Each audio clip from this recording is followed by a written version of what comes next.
Assalamualaikum warahmatullahi wabarakatuh. Alhamdulillahirabbil alamin. Wassalatu wassalamu ala asrafil anbiya'i wal mursalin wa ala alihi wa ashabihi ajmain. Bapak Ibu sahabat rahimakumullah, tidak terasa kita sudah berada di hari yang kelima pelaksanaan ibadah puasa kita di Ramadan 1441 Hijriah tahun ini.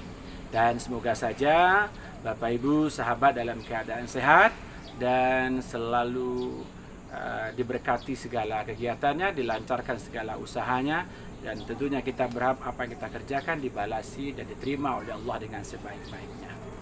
Baik, Bapak Ibu sahabat rahimakumullah, pada kesempatan kali ini saya akan berbagi kepada sahabat tentang menu-menu berbuka ala Rasulullah. Sesungguhnya Rasulullah menjadikan dirinya sebagai suri tauladan yang patut dicontoh dan ditiru oleh umat manusia. Nah, khususnya kita umat Islam, bagaimana Rasul mencontohkan dalam menu-menu berbuka beliau. Berikut akan kita sampaikan buat Bapak dan Ibu sahabat rahimakumullah. Baik, kita langsung saja. Yang pertama, menu Rasulullah dalam berbuka adalah menggunakan buah kurma.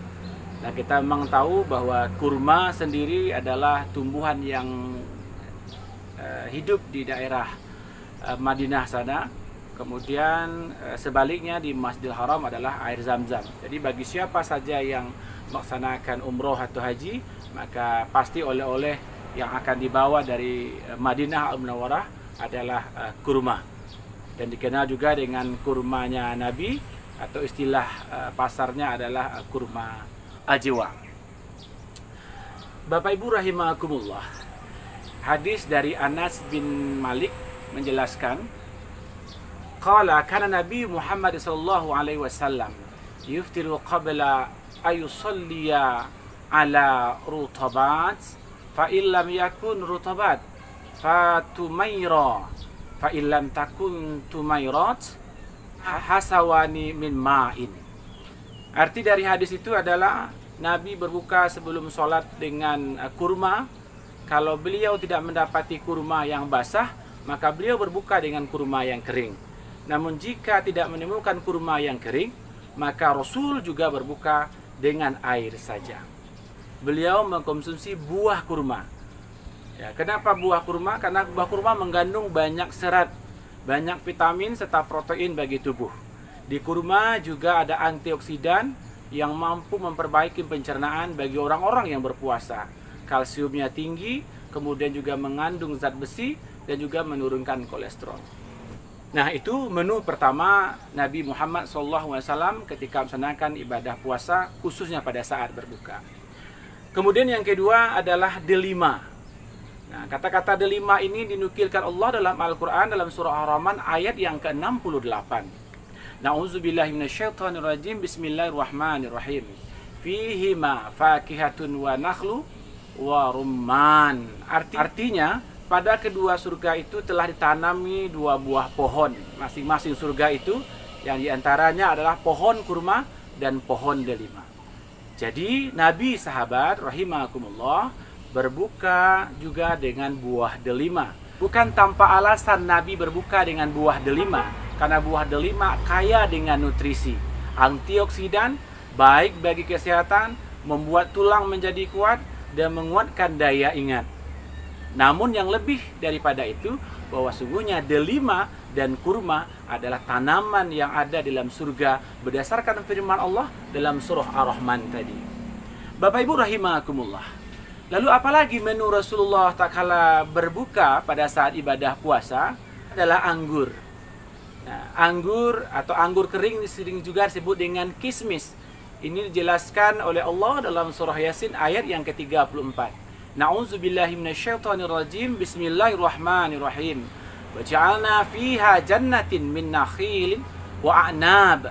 Artinya apa? Dan telah kami jadikan di surga itu dua buah pohon. Yang pertama adalah pohon kurma, kemudian adalah pohon anggur. Dalam beberapa riwayat dijelaskan, jika kamu ingin dicerahkan wajahnya dan dihilangkan dahaknya, maka konsumsilah anggur. Inilah menjadi catatan bahwa kenapa Nabi merekomendasikan berbuka beliau dengan buah anggur. Nah, secara riwayat kesehatan dalam buku Pintar Sains dalam Al-Quran yang dikarang oleh Dr. Nadiah Tayyirah menjelaskan bahwa kandungan anggur itu memiliki banyak nutrisi bagi tubuh, mencegah kanker, kemudian juga mampu mencegah diabetes, kemudian menguatkan tulang, serta mampu menguatkan daya ingat. Nah, ini menjadi menu pilihan Rasul tak kala melaksanakan berbuka pada saat melaksanakan ibadah puasa. Selanjutnya menu Rasulullah adalah madu. Bapak Ibu sahabat rahimakumullah, madu sudah kita ketahui adalah obat dari segala penyakit.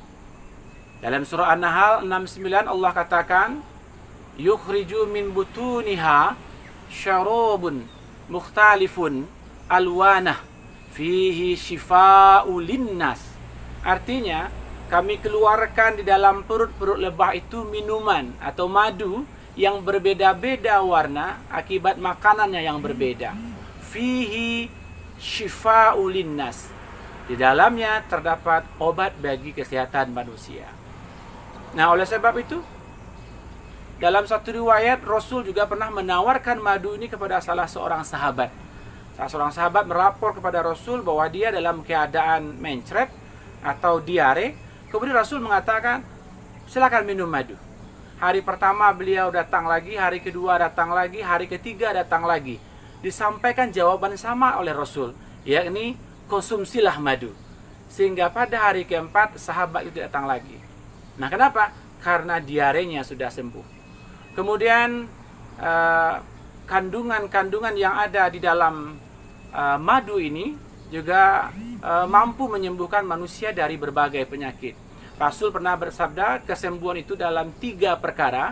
Yang pertama pisau pembekam, yang kedua meminum madu, dan yang ketiga adalah besi panas. Nah, namun besi panas itu tidak dianjurkan oleh Rasul. Beliau mengkonsumsi madu itu pada saat beliau bangun tidur tanpa dicampur dengan apapun, sehingga Rasulullah tetap menjadi sehat dan kuat serta menjalankan ibadahnya dengan penuh maksimal kepada Allah Subhanahu wa taala. Selanjutnya Bapak Ibu rahimakumullah, pilihan Rasul jatuh kepada buah semangka. Nah, tentu kita sangat familiar dengan buah yang satu ini.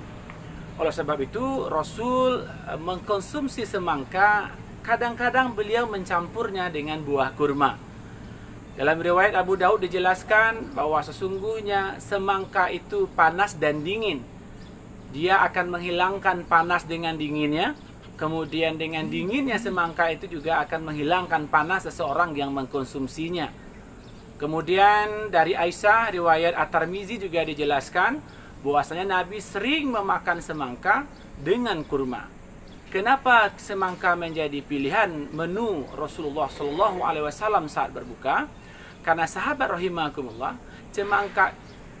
semangka termasuk yang cepat dicerna oleh lambung kita.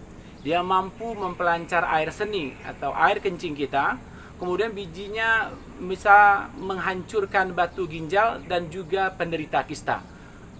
Di samping itu, semangka juga mengandung vitamin C yang tinggi, vitamin A, dan mampu mencegah penyakit tipus serta meningkatkan stamina seseorang. Nah, oleh sebab itu tidak salah Rasul merekomendasikan menu berbukanya dengan semangka, dan kadang-kadang dicampur menunya itu dengan buah kurma oleh Nabi kita Muhammad sallallahu alaihi wasallam. Bapak Ibu rahimakumullah, selanjutnya menu Rasulullah tak kala berbuka adalah dengan mengkonsumsi zaitun.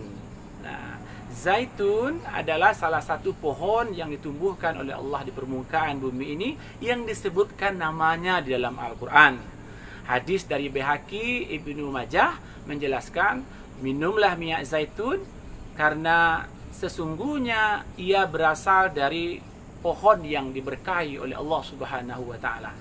Kemudian barang siapa yang menggosok badannya dengan minyak zaitun, setan akan menjauhi dirinya. Nah, ini menjadi sunnah bagi kita untuk mengkonsumsi zaitun atau minyak zaitun dalam rangka berbuka setelah melaksanakan ibadah puasa Ramadan. Yang keenam, menu Rasulullah SAW adalah susu. Nah, susu pernah dikatakan oleh Rasulullah Muhammad SAW, Dan barang siapa yang meminum susu dikaruniai oleh Allah, hendaknya dia berdoa kepada Allah Subhanahu wa taala, ya Allah, berikanlah keberkahan pada susu ini dan berikanlah berkah dari susu ini kepada hamba yang sedang meminumnya. Karena kata Rasul, tidak ada makanan dan minuman yang melebihi daripada susu tersebut. Sahabat, ini menjadi pilihan menu Rasulullah sallallahu alaihi wasallam. Kemudian selepas dari susu, maka terakhir baru Nabi mengkonsumsi air putih. Kenapa air putih? Karena air putih menjaga tubuh terhindar dari dehidrasi, sehingga terhidrasi dengan baik. Dan Rasul juga menyebutkan dalam hadisnya tadi dari Anas bin Malik bahwa ketika Nabi tidak menemukan kurma pada saat berkurban, maka terakhir Nabi menggantinya dengan air putih. Nah sahabat rahimakumullah, inilah tausiah singkat yang bisa kita bagi buat Bapak Ibu sahabat rahimakumullah tentang menu-menu apa saja yang dipakai oleh Rasulullah pada saat berbuka. Terakhir kita sampaikan, kesombongan dan ketakaburan adalah awal dari kejatuhan dan kehancuran. Wallahu muwaffiq ila aqwamit thoriq. Wassalamualaikum warahmatullahi wabarakatuh.